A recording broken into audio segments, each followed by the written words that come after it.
Welcome to Season 4 of E-commerce Fastlane. This podcast helps resilient entrepreneurs thrive with Shopify. And now on to episode 176.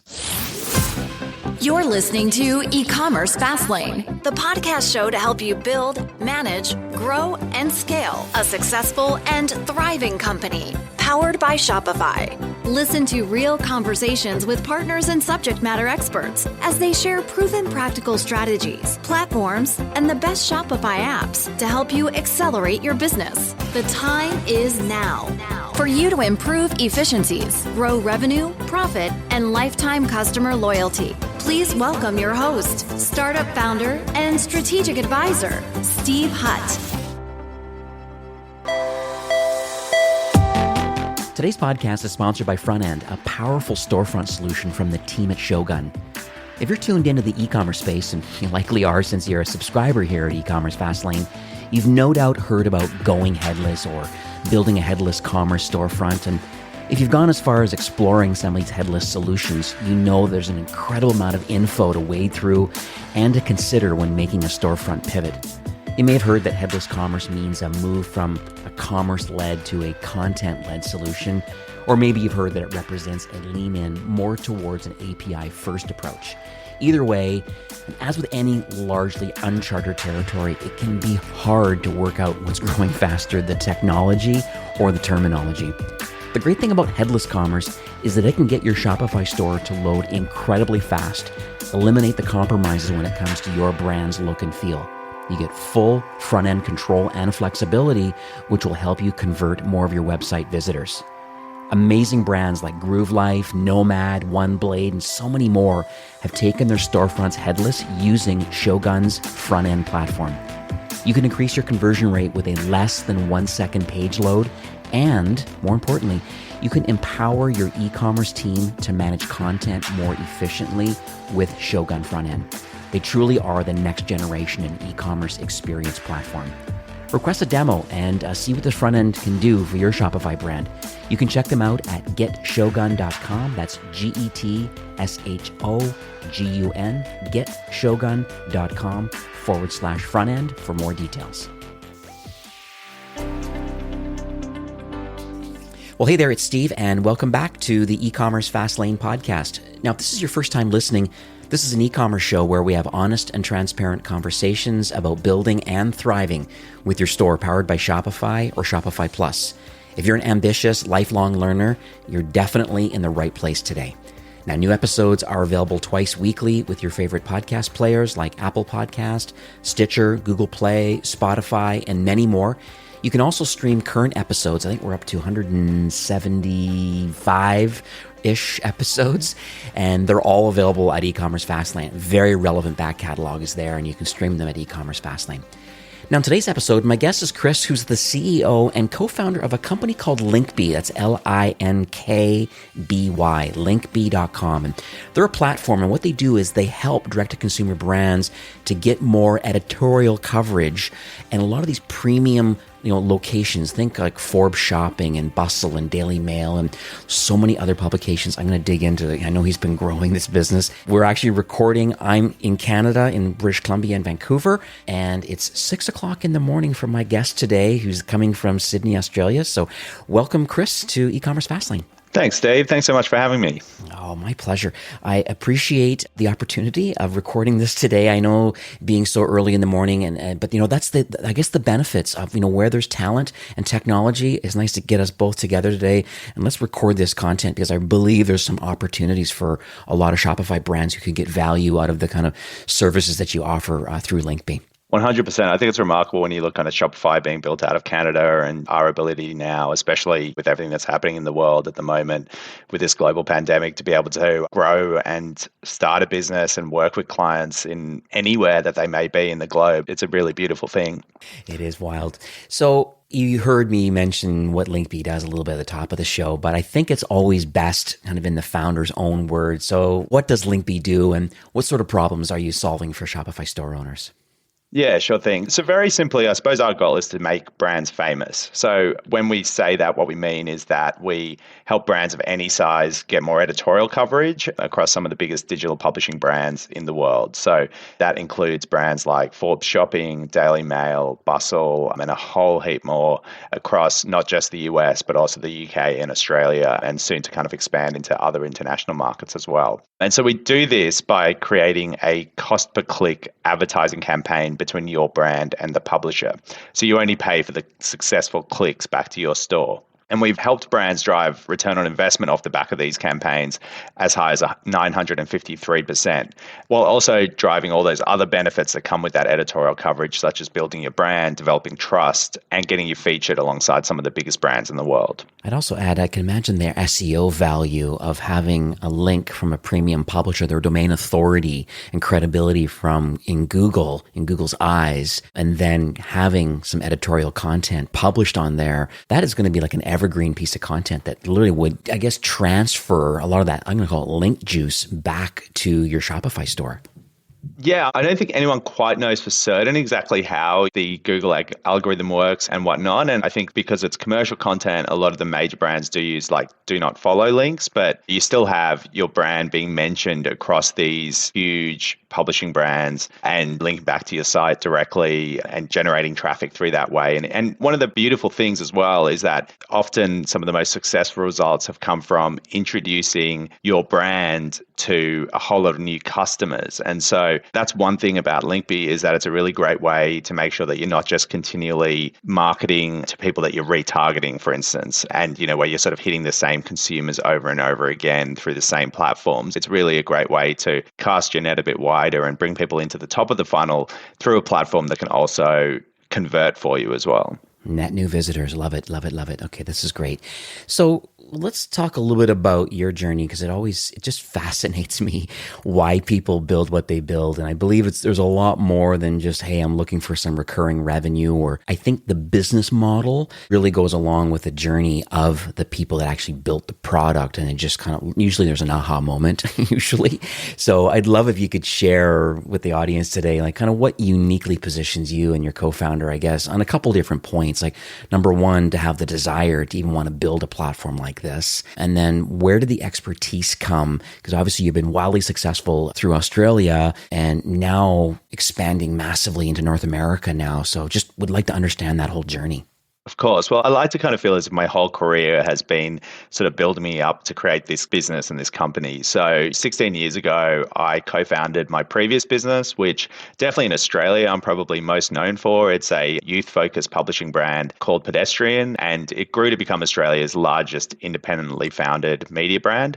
So we ultimately ended up selling that business to the largest media company in Australia called Channel 9. And to give you an idea of the scale of Pedestrian now in Australia, it's the only market in the world where Vice and Refinery 29 and kind of everything that goes on with Vice is operated under a license model, and the licensee is Pedestrian. So it's done extremely well in that youth-focused publishing space, and we were really fortunate, and we kind of were sort of at the right place at the right time. We also worked very hard, but we built something that was really significant here. But as successful as sort of Pedestrian was, one thing that I kept noticing was that we often struggled to find scalable ways to work with small to medium-sized businesses, especially those in the e-commerce world. I had loads of friends who were running their own e-commerce stores who were desperate to work with us and would always say, Chris, how can we do something on Pedestrian? But when I looked at their businesses and what they really needed, what they needed was sort of more agile, self-service style platforms, that were kind of performance-based and were more similar essentially to kind of what they were doing on Google and Facebook. And that's what Linkby does. So we didn't have that offering at Pedestrian. And so when I started to look at my next chapter, that's what I really wanted to create. And so Linkby helps you unlock editorial coverage across over 170 now global publishing brands with a simple campaign flow and CPC focus that you're probably already familiar with. So if you've set up a marketing campaign in the past on one of those big platforms, then you should be able to jump onto Linkby and go through those steps really easily. And if not, we've got a team that can guide you through your first campaign as well. Very cool. I guess many people that are listening today, I mean, myself included, they're wondering, if their brand or if their vertical, if they can gain some traction from the Linkby platform. I mean, you have these partnerships with a lot of the mainstream publications. And so I think there is merit in that, but I'm wondering, how do you choose a publication? And then maybe walk us through a little bit about first, maybe on like the brands and categories that you've currently helped, I guess, gain some notable coverage. And then I think that might spark some conversation around, can we cover all verticals, or can we select certain publications based on the type of readership they have, based on the vertical that you're involved in? So kind of a few questions kind of rolled into one there, but I'll kind of see where this unfolds. Yeah, of course. So we do have some of the major publications that we're probably spending quite a bit of time talking about in this conversation. But at the same time, we do have quite a long tail of publications as well. The main criteria to be chosen as a publisher across the platform is that you're creating quality content that's of a premium nature and it's being featured, and you've got a decent sized audience there. And so we have brands like entrepreneur.com, which is very much focused on, it has a bit more of a B2B focus. You're targeting kind of founders, startup owners, things like that. On the other hand, we've got the shopping component of a brand like TMZ, for instance. So it's really broad and wide. We do like to think that for most consumer-based products, we have the right home there of a brand. And it may be a brand that the owner of the Shopify store hasn't heard about in the past, potentially. Could be a brand that has a very strong, loyal audience that is able to really move the needle for that brand or that founder. Right. And so I'm wondering about the different types of categories that are available, because I think when I think of Shopify, I mean, I don't know what the exact stats are, but I wouldn't be surprised if Shopify is half fashion, probably. And then there's so many other kind of categories. Have you found success in lots of different verticals, or is it just nature of Shopify that a lot of them are fashion related brands that are doing well? No, it's across the board, really. So, we've run campaigns for really large D2C brands, including the likes of Allbirds, Article, 30 Madison, Wink. But we've also helped loads of much smaller brands, including kind of solo founders on Shopify, get coverage that previously they weren't able to lock in and wasn't possible for them to get access to. So yeah, we've helped brands in categories. Obviously, fashion is a big one, as you mentioned, but beauty's been really, really strong. Homewares, any type of CPG goods have been really, really strong as well. And that's also a category where often the sale price can be a bit lower. And so, this kind of cost per click model does work quite well to get coverage, because it's a category that sometimes the commercial teams of these sort of digital publishers that we work with haven't gravitated towards categories with lower price points as much. Then health-based products, as well as like a whole range of sort of subscription box-based companies as well. And we've also helped smaller brands start to look at some of their first international coverage as well. So as brands start looking to ship or scale into markets like the UK or Australia, we can help to build some of that first press in kind of markets like that as well. I've noticed a lot of the publications, these are a lot of the ones that we all know of when I think of people. I'm just looking at your website, like Better Homes and Gardens, In Style. I mean, you mentioned TMZ, but there's other big ones out there too. Even like BuzzFeed, like the global BuzzFeed opportunity. You've got some serious clout here and some serious access to a lot of these. Like for sure, they're big in North America, but literally you have the world's your oyster as far as English speaking publications. Like that's unbelievable.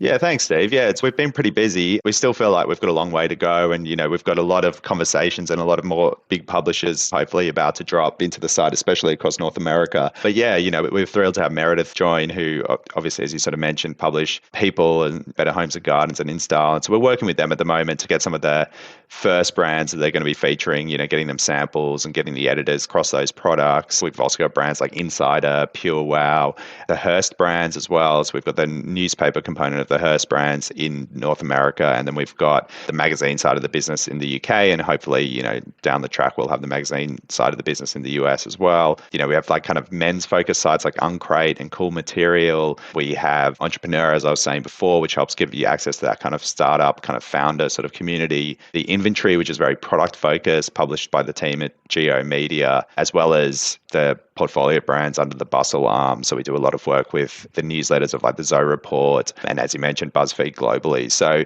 yeah, it's a huge focus of us to kind of just keep growing that publisher pool and giving advertisers and Shopify owners more and more choice in terms of where they can hopefully have their content displayed and published. Right. So let's suppose that a brand listening today, likes the idea of getting this coverage and they understand it's a cost per click kind of model. They get it and it's going to help them drive some net new visitors. Can you kind of walk us through a little bit about what the campaign flow looks like? Because it truly is a campaign. There's some content that needs to be written. It needs to be compelling and educational and maybe entertaining and talking about, what it is that you sell or a product launch or whatever it is. And then when you have this content produced, then I guess it goes into your system. As a founder of a direct-to-consumer company, like what are the typical costs now based on I have content produced telling a story and educating or entertaining the market about something, and then what's the financial portion of getting this reach that's required? Yeah, of course. So first of all, you simply head to linkby.com. So as you said at the start of the show, that's linkby.com. You would just either request a demo, which is a great way to start because that means that you can chat to one of our team. We've got a team based in North America, so you can talk to someone in your own time zone. You don't have to wake up at 6 a.m. like I have today. It's really straightforward.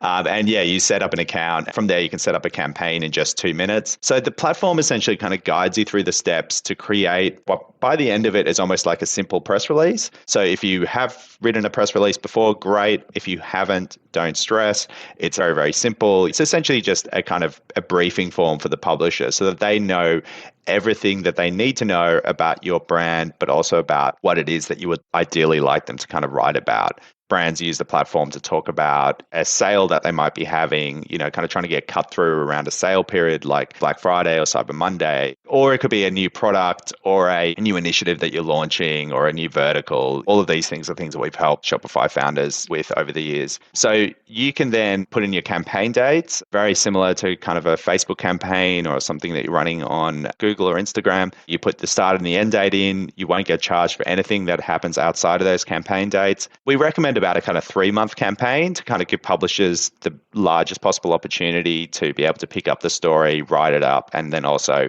have a decent amount of time to be able to kind of distribute it through all of their various channels, which gives you more coverage. You also upload your budget. So this budget acts as the absolute cap of what you will spend through the platform. So you will not spend more than that amount of money, and your CPC. So in Linkby at the moment, you choose your CPC. There is a minimum CPC. And when I say CPC, that's cost per click of $1 US and a recommended level of $1.50 US. So then when you choose to work with a publisher, you have to set an allocated budget to that publisher. So it's essentially from your larger budget, how am I splitting that up to publishers?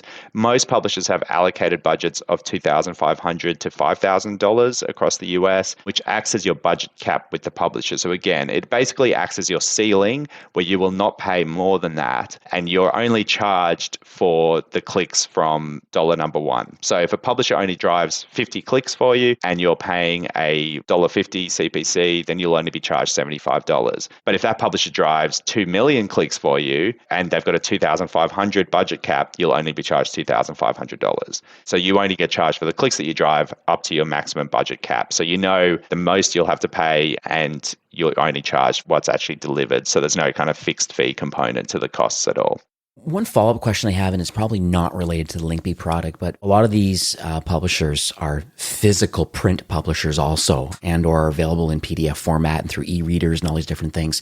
So what happens in that particular kind of case where InStyle has a physical magazine that comes out every single month with editorial content in it? Are those all written by in-house people that belong to InStyle and they're not really taking any advertorials or any kind of PR type pieces in those print publications, versus what the online version has a wider depth of content available that's measurable through a CPC model? Yeah, it's an interesting point. At this stage, the digital teams and the print teams do tend to work quite separately with a lot of these publications. And so what brands are doing digitally often may not ever appear in the print component of the magazine or newspaper, for instance. We've been very focused on the digital component. That said, there is this interesting moment happening, I think, in the world at the moment with QR codes and people getting better at, I suppose, going from printed or kind of barcode QR code style environments into digital. And so it is something that we've started to, at a very early stage of looking at, is saying, can we take this model to kind of like a print environment as well?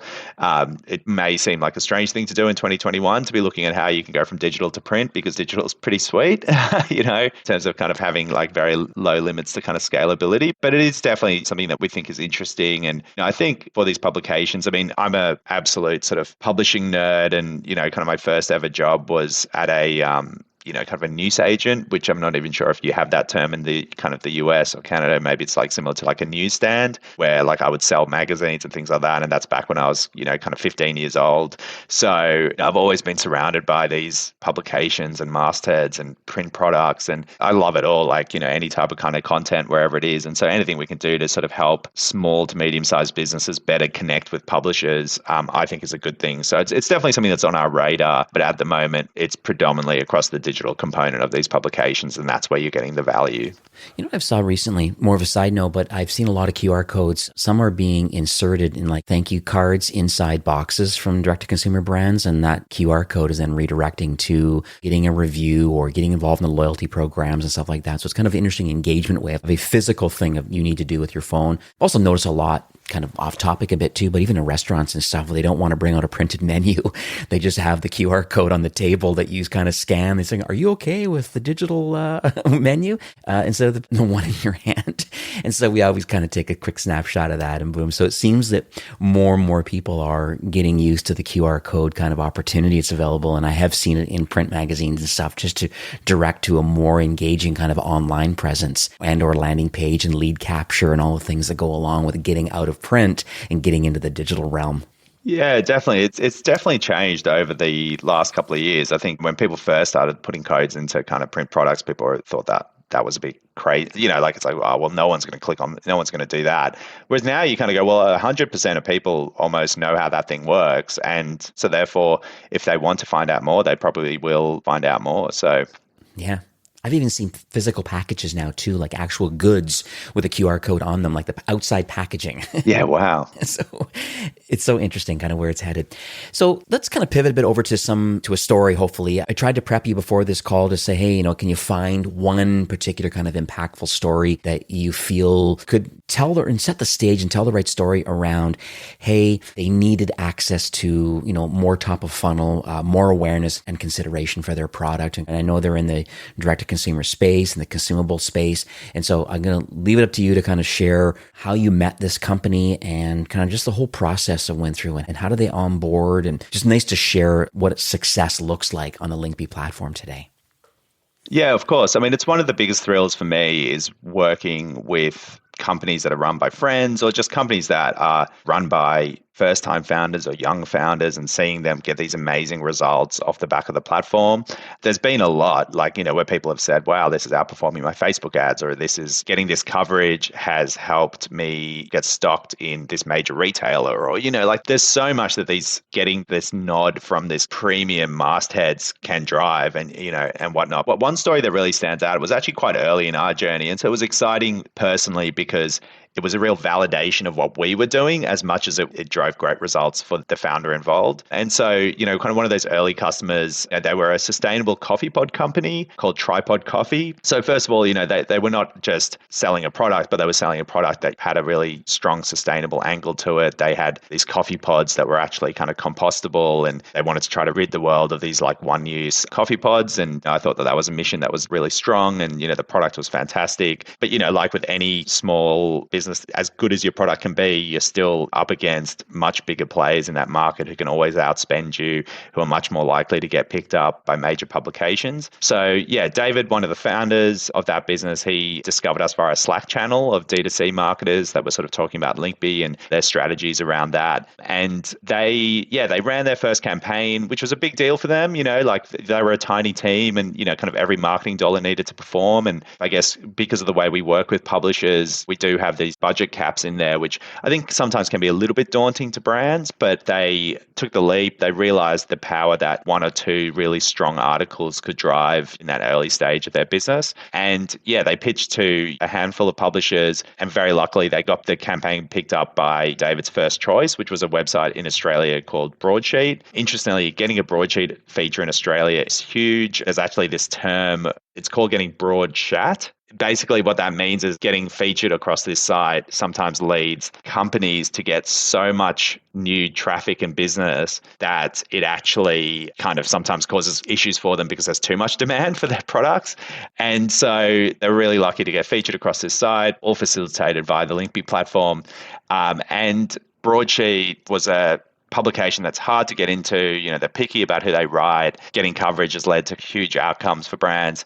And usually you would need to either spend thousands of dollars on a marketing campaign or have a fancy PR agency, both of which are out of the reach of someone like David, who is the founder of Tripod. So when Tripod locked their story in, they were beyond excited just to have that feature. But then the content ended up actually driving such huge volumes of sales that it led to Tripod's largest ever day of sales in their history by quite a large margin. And we see this all the time with brands. We had a brand in the UK recently where we sold out their Amazon store from a feature that they had across one of the major UK independent stores. And yeah, it's just sort of thrilling to see, kind of hear from founders who are getting these results off of the platform. It often comes out of this really exciting moment, which is that validation for their business, which is getting secured and featured across some of these large publications that previously they probably never thought they would have access to, while obviously driving return on ad spend and driving all of the other benefits that go along with being featured across those publications. Right. Well, this is really great. Thanks so much for sharing that. I'll make sure that I have a link to that in the show notes. I just was actually looking at that company, Tripod Coffee, while you were talking about it. And so they are a Shopify store and they're doing their thing and they're growing and scaling. And so it's so interesting that you were part of their early journey, and it's pretty exciting. So let's just talk a little bit about the people that are listening to this episode, because what's interesting is just, 10,000 or so are viewing this or listening to this right now, but they're going to be in different parts of their entrepreneurial journey. Some are kind of in the early stage, just thinking about maybe wanting to launch a Shopify store. Some are further along their journey. Some are going to be on the Shopify Plus side. And so they're really starting to grow and scale. But just from your perspective, because you deal with lots of entrepreneurial people and you're helping with production of getting articles out and getting more coverage, and you see what success is there anything specific or advice that you could give? I know it's more general advice because we have all different types of complexities and maturities of entrepreneurs that are listening today. But nice just to hear it from your perspective, what you believe people should be working on right now to help grow and scale. Yeah, definitely. I think probably the first thing, and this is just a tip I would give to kind of almost any entrepreneur, is don't discount yourself from any opportunity because you see yourself as being too small for it. If you're ambitious and you act like a much bigger company than you are, then the beauty of Shopify is that it's got this huge ability to level the playing field, right? So you can have access to world-class e-commerce tools that are as strong and as powerful as some of the biggest players in the market. And so I think, you want to kind of treat your brand with the same respect and the way you present it. We do find that the difference sometimes between brands getting, really strong pickup from publishers and maybe not so much is quality kind of design across the mastheads and just brands that are trying to look like a premium brand across these platforms. And that can make a huge difference, from something that where people go, oh, well, we're just small, so we're just going to look like a small store. And I think that's one of our passions at Linkby. It's helping kind of small and medium-sized businesses really act like industry leaders and, get editorial coverage and features from some of the biggest names in publishing, coverage that typically went to much bigger brands that have staff in the hundreds of millions of dollars of revenue and whatnot. Yeah, as I sort of said in that previous example, I think, the biggest buzz for us is helping entrepreneurs and companies that are emerging get cut through and coverage that they previously were unable to, that then drives really strong results for them. Mm-hmm.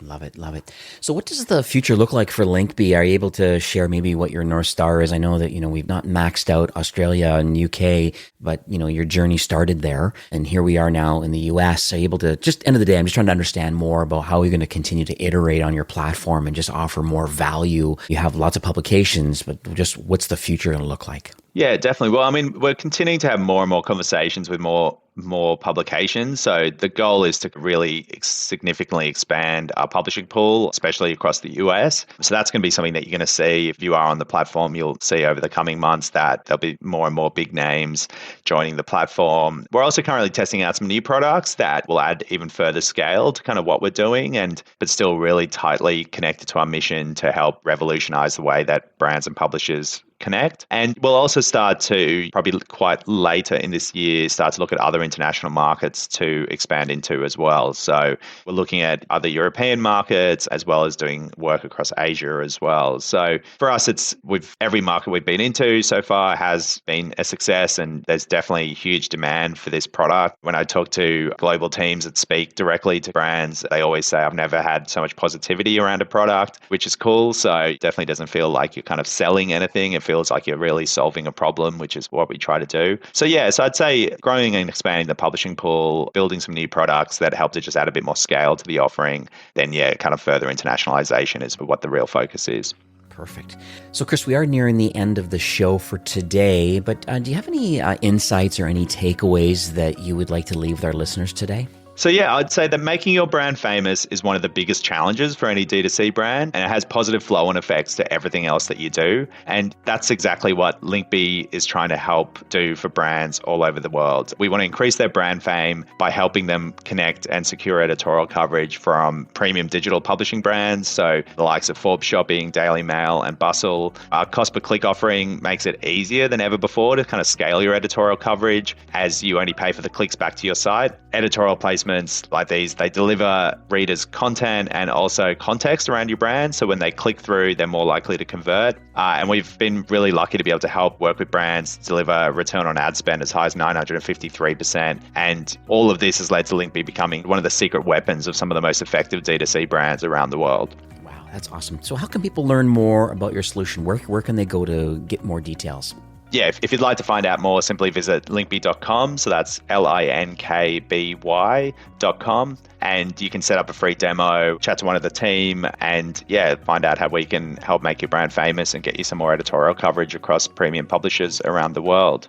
Now, we did speak offline before recording today. I understand that you would like to share an offer for those listening today. Yeah, of course. So one of the things that I think sometimes brands find a little bit daunting about Linkby is that, as I sort of said, went through the campaign creation tool, we sort of help people set up a press release and find that way to talk about the brand and find that hook or that angle to really get an editor excited about what it is that they're seeing when it's being pitched to them. And it's definitely a bit of an art form, and it's something that, having run campaigns now for thousands of clients and to a variety of publishers all over the world, we've become really, really great at. And we actually have a creative services team in-house that specifically works with some of our largest brands to help them continually find angles and fine-tune their offerings. This creative services team is part of our managed services component of what we offer, which is, again, usually only accessible to kind of larger brands because it involves ongoing fixed fees and things like that. But for, e-commerce Fastlane listeners, we've got a really, really great offer, which is that if you set up a demo and just mention to our account manager who you speak to that you found out about us through e-commerce Fastlane, then we'll be happy to give you access to those creative services for free for absolutely no cost. So it's usually something that would cost brands to have our team help them fine-tune their angles, their press releases, their editorial pitches, and, identify those strongest hooks available to gain the best pickup from publishers. So, so as I said, you can get access to our creative services team for absolutely nothing if you have listened to this podcast, set up a demo on the site, and we'll be more than happy to give you access to that, because it is something that we're working hard to be able to do, is to help any brand, no matter their size, get more coverage and cut through. And, like our creative services team are absolute guns at being able to find that angle and that secret sauce for a brand to be able to stand out amongst a very crowded environment when it comes to, editors and the choice that they have of brands that they can write about.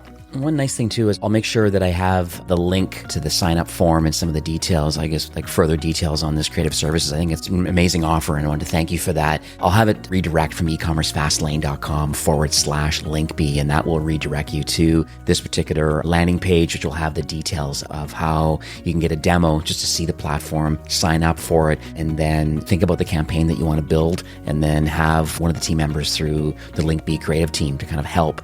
You're right, just structure it in the best possible way. I think it's an art and a little bit of a science around it. And I think you've kind of fine-tuned that over thousands of some projects that you've been working on. So I just wanted to appreciate you for offering that to our listeners today. So take Chris up and his team up on that offer. I mean, really go check out linkby.com and take a look and see what they have, or go to that landing page. It'll all be in the show notes and stuff like that, so you can find out more details. I think it's another angle, another way of just helping drive net new visitors. I always talk about how do we acquire, how do we get more awareness and consideration for your brand, instead of maybe spending it just all on Facebook or Google or other different types of social channels and stuff like that. There's lots of channels out there. This is another interesting channel that's not been maximized, I believe, by a lot of brands, but there's wild success, mostly for the larger brands, but you're kind of bringing it downstream. I just wanted to appreciate you. Thank you for building this platform, and thanks for, really pushing hard in the North American market. Once again, I just appreciate you sharing your knowledge and your vision and really helping to give back to the Shopify ecosystem.